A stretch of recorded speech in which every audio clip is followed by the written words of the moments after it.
Yes, it's that time on a Thursday morning. It's time for Think Tank Thursdays.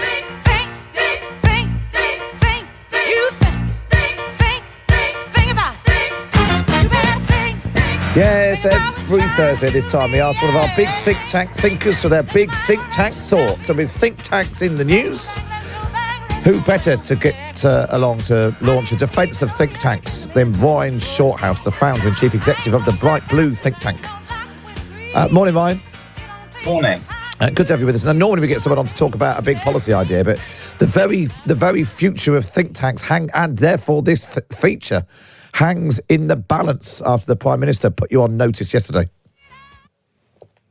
I don't think so. If anything, actually, think tanks are more important than ever to this government's agenda. We know that a lot of the more libertarian think tanks are particularly influential on Liz Truss's thinking and government.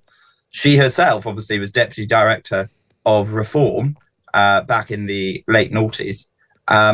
So, if anything, I think this government is more informed by think tanks, but obviously think tanks of a particular flavour. In fact, let's just take a listen to what Liz Truss actually had to say yesterday. I will not allow the anti-growth coalition to hold us back. Labour, the Lib Dems, the SNP, the militant unions, the vested interests dressed up as think tanks. And then it was all about North London, going from North London townhouses to BBC studios and all of that. But you're right, Ryan, that actually there's very often talk of so-and-so being the Prime Minister's favourite think tank. But this seems, the Institute for Economic Affairs in particular, and Mark Littlewood's a regular on the show, they are clearly very, very dominant in this government. And so it seems like she's only got a problem with a certain sort of think tank. Are you a favoured think tank, do you think?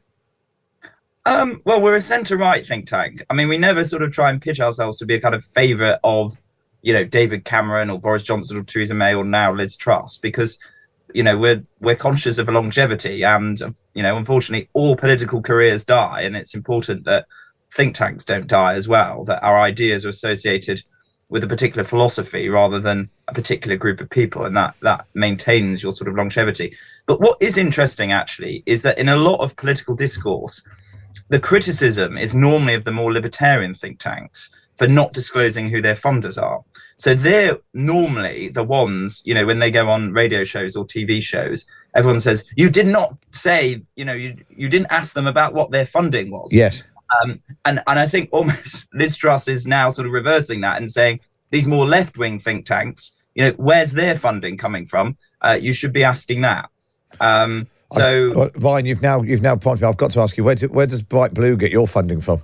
It's all on our website. We're very transparent. We get funding from a range of different sources: corporate, charitable, grant-giving trusts. But if you go on the website, you'll see we're very transparent about it. We list them all, and then if we've done a research paper or an event, we also list the sponsor. But what's important to say is that the majority of people who work in think tanks are very young people in their 20s and 30s.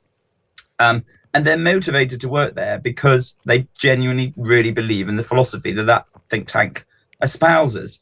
So, even the sort of libertarian think tanks, the majority of the people who work in there are motivated because they believe passionately in the ideas that they do. It's not that they sort of take a check from a corporate and then start espousing what the corporate wants to do. Yeah. It really isn't like that. And I think that's across the board. So, if these people were motivated by money working in think tanks, they wouldn't work in think tanks. Think tanks are not-for-profits and charities. The people who work in them are motivated because they believe in that philosophy and in public policy. To defend think tanks as well, I think they play a vital role in democratic society. What they do is explain government policy, they vet government policy, they create government policy, they change government policy. I think a sign of a mature democracy is one where there is a real range of vibrant think tanks influencing and vetting government.